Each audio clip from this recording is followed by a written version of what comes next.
ସକାଳୁ ବାସି ମୁହଁରେ କେବଳ 3 ଥର ପଢ଼ି ଦିଅନ୍ତୁ ଏହି ଗୋଟିଏ ମନ୍ତ୍ର। ଗ୍ୟାରେଣ୍ଟି ଦେଉଛି ସନ୍ଧ୍ୟା ସୁଦ୍ଧା ସେ ଝିଅ ପଟିଯିବ। ନିଜେ ଆସିବ ଆପଣଙ୍କୁ ଭଲ ପାଉଛି ବୋଲି କହିବ। ଆପଣଙ୍କ ପ୍ରେମରେ ଏମିତି ଦିବାନୀ ହେଇଯିବ କି ପାଗଳି ପରି ଆପଣଙ୍କୁ ଭଲ ପାଇବାକୁ ଲାଗିବ। ହଁ ଫ୍ରେଣ୍ଡସ୍, କେବଳ ଆପଣଙ୍କୁ ସକାଳୁ ଉଠିବା ମାତ୍ରେ ବାସି ମୁହଁରେ ଏହି ମନ୍ତ୍ରକୁ 3 ଥର ପଢ଼ିବାର ଅଛି। ତାପରେ ଦେଖିବେ ଚମତ୍କାର।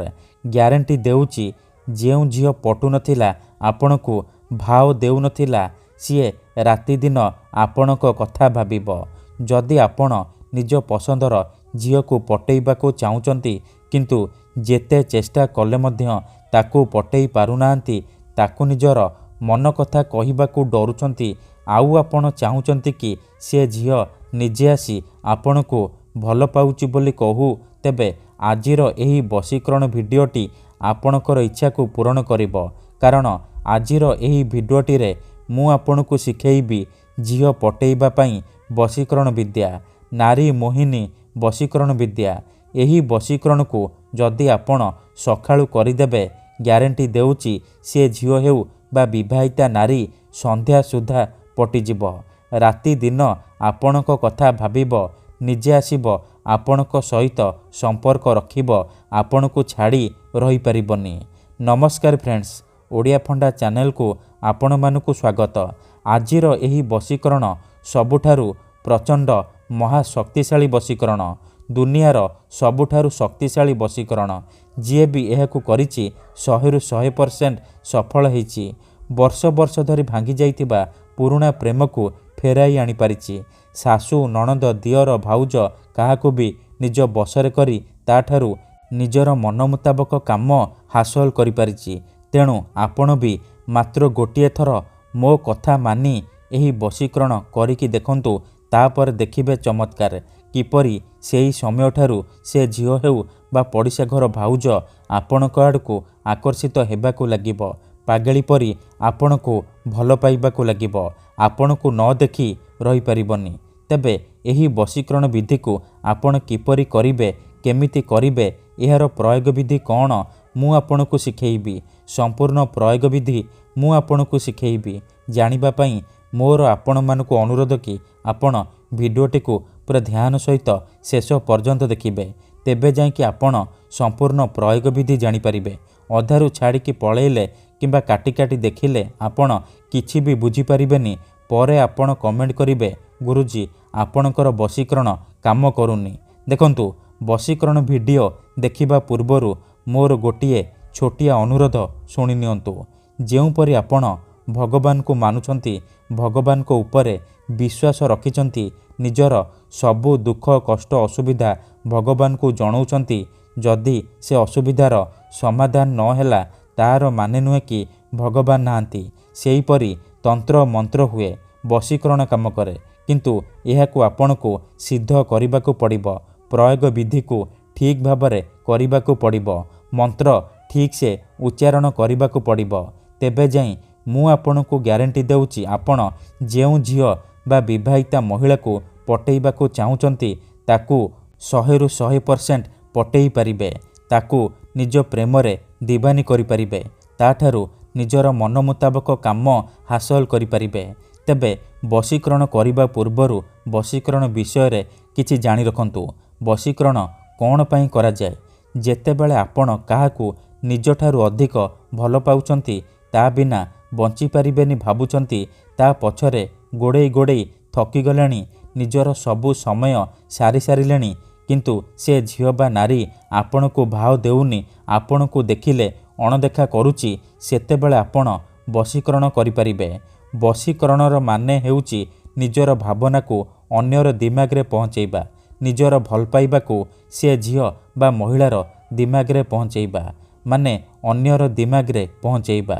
ତେଣୁ ମୋର ଆପଣମାନଙ୍କୁ ଅନୁରୋଧ କି ମନରେ କୌଣସି ଖରାପ ଉଦ୍ଦେଶ୍ୟ କିମ୍ବା କୌଣସି ଖରାପ କାମ ପାଇଁ ଆପଣ ଏହି ବଶୀକରଣ ମନ୍ତ୍ରକୁ ପ୍ରୟୋଗ କରିବେନି। କାହିଁକି ନା ଏହି ବଶୀକରଣ ମନ୍ତ୍ର ହେଉଛି ସବୁଠାରୁ ସହଜ କିନ୍ତୁ ମହାଶକ୍ତିଶାଳୀ ବଶୀକରଣ ମନ୍ତ୍ର। ଏହି ବଶୀକରଣ ମନ୍ତ୍ରକୁ ଯଦି ଆପଣ ସକାଳୁ ଉଠିବା ମାତ୍ରେ ବାସି ମୁହଁରେ 3 ଥର ପଢ଼ିଦେବେ, ଗ୍ୟାରେଣ୍ଟି ଦେଉଛି ସିଏ ଝିଅ ହେଉ ବା ବିବାହିତା ଭାଉଜ ଆପଣଙ୍କର ବଶରେ ହୋଇଯିବ, ବିଚଳିତ ହୋଇ ଉଠିବ। ଯେପର୍ଯ୍ୟନ୍ତ ଆପଣଙ୍କ ସହିତ ସମ୍ପର୍କ ରଖିନି ସିଏ ଖାଲି ଛଟପଟ ହେବ। ତେଣୁ ଯଦି ଆପଣ ଏହି ବଶୀକରଣ କରିବାକୁ ଚାହୁଁଛନ୍ତି, ସେ ଝିଅ ବା ବିବାହିତା ଭାଉଜକୁ ପଟେଇବାକୁ ଚାହୁଁଛନ୍ତି, ତାକୁ ନିଜ ପ୍ରେମରେ ଦିବାନୀ କରି ତାଠାରୁ ନିଜର ମନ ମୁତାବକ କାମ ହାସଲ କରିବାକୁ ଚାହୁଁଛନ୍ତି, ତେଣୁ ମୋର ଆପଣମାନଙ୍କୁ ଅନୁରୋଧ କି ଆପଣ ଭିଡ଼ିଓଟିକୁ ପୁରା ଧ୍ୟାନ ସହିତ ଶେଷ ପର୍ଯ୍ୟନ୍ତ ଦେଖିବେ। ତା ପୂର୍ବରୁ ଯଦି ଆପଣ ଆମ ଚ୍ୟାନେଲକୁ ନୂଆ ଆସିଛନ୍ତି, ତେବେ ଦୟାକରି ଚ୍ୟାନେଲକୁ ସବସ୍କ୍ରାଇବ୍ କରି ପାଖରେ ଥିବା ବେଲ୍ ଆଇକନ୍କୁ ମଧ୍ୟ ଦବାଇ ଦିଅନ୍ତୁ, ଯାହାଦ୍ୱାରା ଆମେ ଯେଉଁ ବି ଭିଡ଼ିଓ ଅପଲୋଡ଼ କରିବୁ ସର୍ବପ୍ରଥମେ ଆପଣ ଦେଖିପାରିବେ ଆଉ ତାହାର ଲାଭ ପାଇପାରିବେ। ଠିକ୍ ଅଛି, ତେବେ ମନେ ରଖନ୍ତୁ ଏହି ବଶୀକରଣ ବିଧିକୁ ଆପଣ କେଉଁ ବି ବାରରେ କରିପାରିବେ, କିନ୍ତୁ ଯେବେ ବି କରିବେ ସକାଳୁ ବାସି ମୁହଁରେ କରିବେ। ବିନା ହାତ ଗୋଡ଼ ମୁହଁ ଧୋଇକି ସକାଳୁ ବାସି ମୁହଁରେ କରିବେ। ପ୍ରଥମେ ଆପଣ କ'ଣ କରିବେ, ଯେତେବେଳେ ରାତିରେ ଶୋଇବା ପାଇଁ ଯିବେ ଗୋଟିଏ ଗ୍ଲାସରେ ଚିନି ପାଣି ଆଣିବେ। ତାପରେ ସେ ଚିନି ପାଣିର ଗ୍ଲାସକୁ ନିଜର ସାମ୍ନାରେ ରଖିବେ। ତାପରେ 7 ଥର ସେଇ ଝିଅ ବା ମହିଳାର ନାମ କହିବେ ଯାହାକୁ ଆପଣ ପଟେଇବାକୁ ଚାହୁଁଛନ୍ତି। ପ୍ରଥମେ ଆପଣ ତାକୁ ମନେ ମନେ ଭାବିବେ, ତାର ମୁହଁକୁ ନିଜ ମନରେ ଭାବିବେ। ତାପରେ 7 ଥର ସେଇ ଝିଅ ବା ମହିଳାର ନାମ କହି ଆପଣ ପାଣି ଗ୍ଲାସରେ 3 ଥର ଫୁଙ୍କିଦେବେ। ତାପରେ ଆପଣ ସେ ପାଣି ଗ୍ଲାସକୁ ନିଜର ଖଟ ତଳେ ରଖିକି ଆପଣ ଶୋଇପଡ଼ିବେ। ଯଦି ଆପଣ ଖଟରେ ଶୋଉନାହାନ୍ତି, ତଳେ ଶୋଉଛନ୍ତି, ତେବେ ଆପଣ ସେ ପାଣି ଗ୍ଲାସକୁ ନିଜର ମୁଣ୍ଡ ପାଖରେ ରଖିକି ଆପଣ ଶୋଇପଡ଼ିବେ।